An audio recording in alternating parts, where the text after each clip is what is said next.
வணக்கம் உறவுகள், நண்பர்கள், தமிழ் சொந்தங்கள்லாம் நீங்கள் எப்படி இருக்கிறீங்க? நல்லா இருப்பீங்கன்னு நான் நினைக்கிறேன். நானும் அதே போல் தேவனுடைய சுத்த கிருபையால் நான் நல்லா இருக்கிறேன். என்னென்னு கேட்டால், காலையிலே வேதத்தை படித்தால் எசேக்கியா தீர்க்கதரிசி சொல்கிறார், தான் சிறைவாசம் இருக்கும் பொழுது கதவுகள் திறக்கப்பட்டது, தேவதாசனை கண்டேன். அப்போ யோசிச்சு பாருங்க, எசேக்கியா தீர்க்கதரிசி எப்படி சொல்கிறாருன்னு பாருங்க.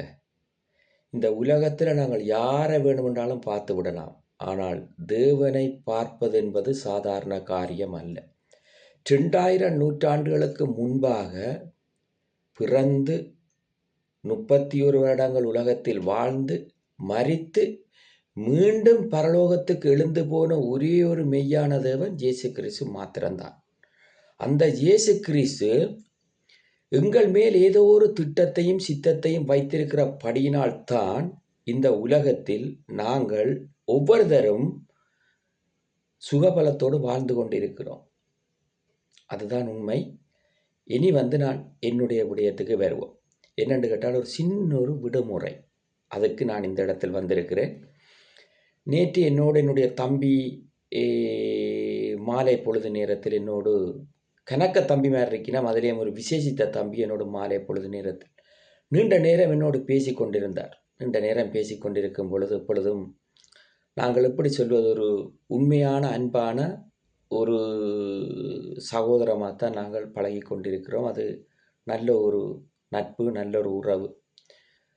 அது என்ன சொல்வது, அவர்கள் நேற்றைய தினத்தில் ஒரு விசேஷித்த விதமான ஒரு காரியத்தை தங்களோட இடத்தில் செய்திருந்தார்கள். ஆனால் அதிலும் ஒரு துக்கமான நிகழ்வும் ஒன்று நடந்திருந்தது. அதை குறித்து நானும் கொஞ்சம் கவலை அடைந்திருந்தேன். அது தேவன் நல்ல சுகபலத்தோடு அவர்களை மென்மேலும் ஆசீர்வதித்து வச்சிருக்கார். அது நல்ல விடயமாக இருக்கட்டும். அதுக்கு பிறகு இன்னும் ஒரு விடயத்துக்கு வரும். என்னென்னு கேட்டால், என்னுடைய நண்பன், எனக்கு நண்பர்கள் என்று சொன்னால் அவ்வளவு ஒரு என்ன சொல்கிறது, ஃப்ரெண்ட்ஷிப் என்று சொன்னால் எனக்கு அவ்வளவு ரொம்ப பிடிக்கும் என்று கேட்டால் என்னென்னு கேட்டால், நாங்கள் ஃப்ரெண்ட்ஷிப்பாக நடந்த காலங்களில் உள்ள நினைவுகளை நினைக்கும் பொழுது அது ஒரு அற்புதமான ஒரு நாட்கள், அதை மறக்க முடியாது. இப்போ ஒருவர் என்ன இடாண்டு சொல்கிறார் என்று சொன்னால் அது மிகப்பெரிய அன்பு. அந்த அன்பு எப்படி சொல்வதென்று சொல்லி தெரியாது. இடாண்டு சொல்கிறது ஒரு மிகப்பெரிய அன்பு. அந்த அன்பை நாங்கள் யாரிடமும் கேட்டு பெற்றுக்கொள்ள முடியாது. அந்த அன்பு வித்தியாசமான அன்பு.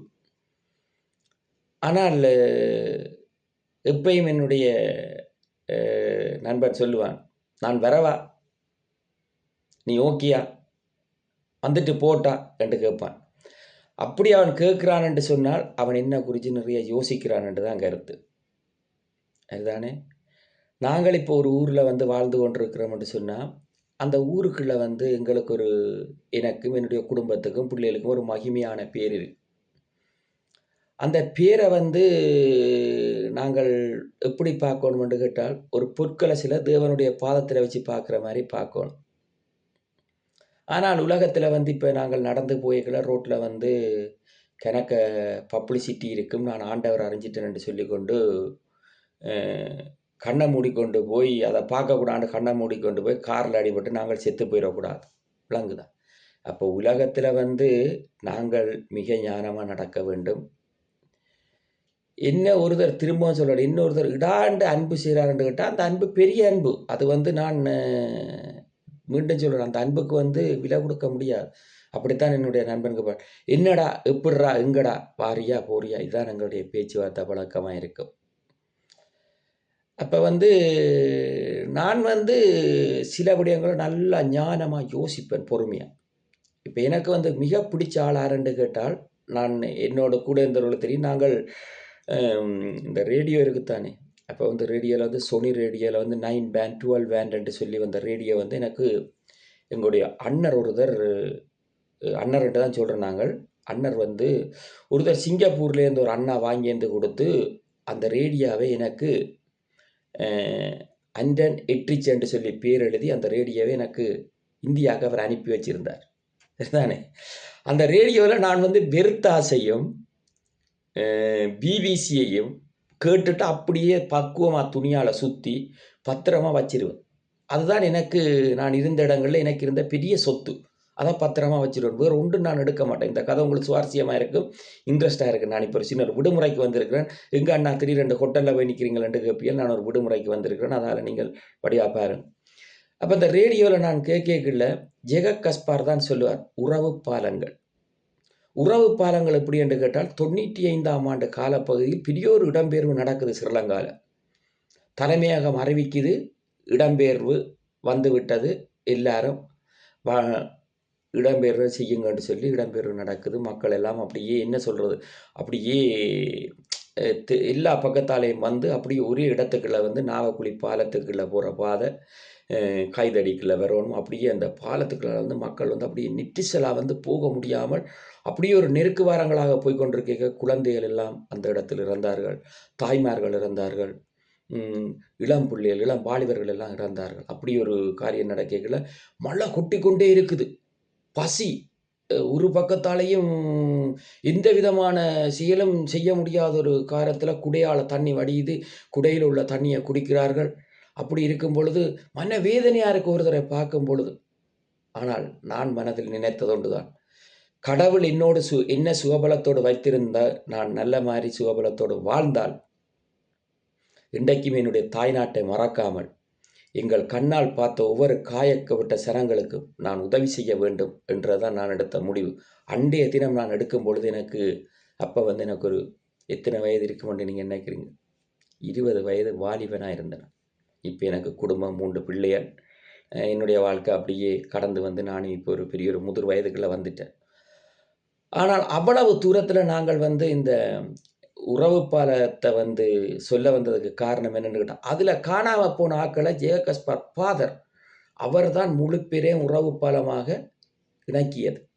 ஏன் இந்த ஃபாதர்ன்ற கதை சொல்கிறேன்னா, வன்னியில் இருக்கிற எல்லா தம்பிமாரும் என்னோட கதை கேட்கல ஃபாதர் என்று தான் சொல்லுவேன்.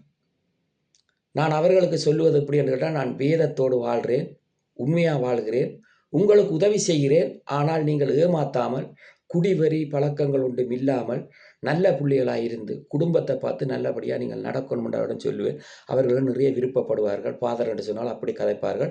எல்லோரும் நாங்கள் 4-5 பேர் நின்று ஒன்றடியாக வடிவாக கதைப்போம். இன்றைய நிலைமை எப்படி இருக்குது, எப்படி செய்வீங்கள், என்ன செய்வீங்கள், சாப்பிட்டீங்களா, உங்களுடைய தொழில்கள் எப்படி இருக்கிறது, குடும்பங்கள் எப்படி இருக்கிறது, யாருக்கு அங்கே என்ன செலவுகள் இருக்கிறது, என்ன திட்டங்கள் இருக்குன்னு கேட்கும் பொழுது எல்லாத்தையும் கேட்டு கதைக்கும் பொழுது அவர்கள் எனக்கு வைத்த பேர் ஃபாதர். சரிதானே?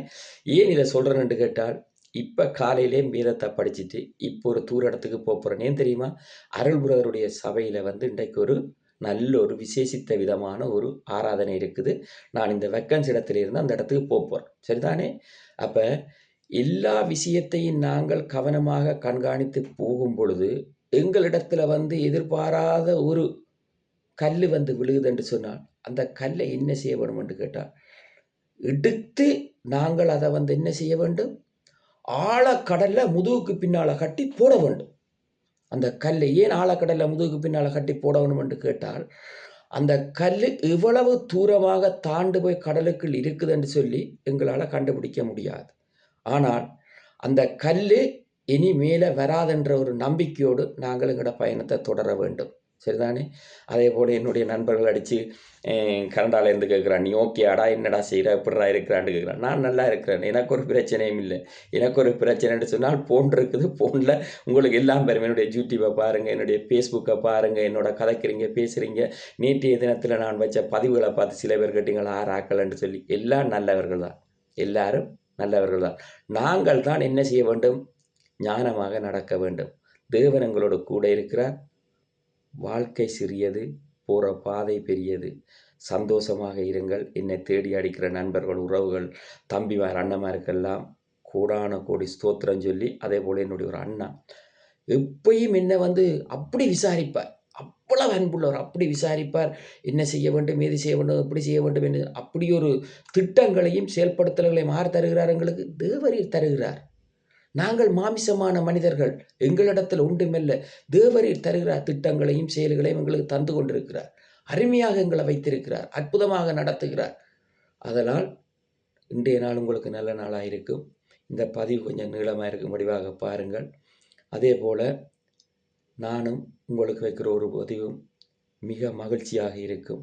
வன்னி மடத்துளிவுக்கு வாங்க, சப்ஸ்கிரைப் பண்ணுங்க, பெல் பட்டினை அமர்த்துங்க. உங்களிடமிருந்து விடைபெற்றுக் கொள்கிறேன். உங்கள் அன்பு அன்றன். நன்றி, வணக்கம் நண்பர்கள், உறவுகள், தமிழ் சொந்தங்கள் அனைவருக்கும்.